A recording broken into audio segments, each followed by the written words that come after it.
句话，让世界都走遍，心刹那降入冰点。 Estoy contando y he contado como unos 20 rascacielos gigantescos. Esto es la zona de Raffles Place y bueno, realmente aquí está todo el poder económico del país. ¿Y a dónde lleva este puente? Pues desde aquí vamos al Merlion, que es la estatua símbolo del país, que es, bueno, es el emblema de aquí, es como la Torre Eiffel de Singapur. Mide alrededor de 8,5 metros y bueno, pesa como 70 toneladas, que pequeña no es. Ya está todo el mundo haciendo fotos, todo el mundo posando. Este es el sitio para hacerte las fotos aquí.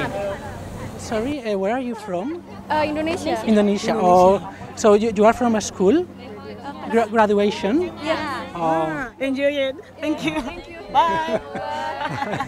Este símbolo realmente es un símbolo que aunque pueda parecer algo muy histórico, realmente es algo que inventaron hace relativamente poco con la independencia del país. Vale, claro, porque antes aquí, hace 50 años, aquí Bueno, no había... es que este país desde prácticamente su fundación, hace unos 200 años que llegaron los británicos, ha cambiado, bueno, radicalmente cada década, gracias a la acción del presidente Lee Kuan Yew, que fue el que movió todo esto. Para poder deshacerse del Imperio Británico, ellos plantearon como idea anexionarse a Malasia. A los 2 años el propio presidente de Malasia se puede decir que los echó. De repente pasaron a ser una isla sin el apoyo de nadie. Entonces el presidente lo único que pudo hacer es intentar, claro, reciclarse o morir.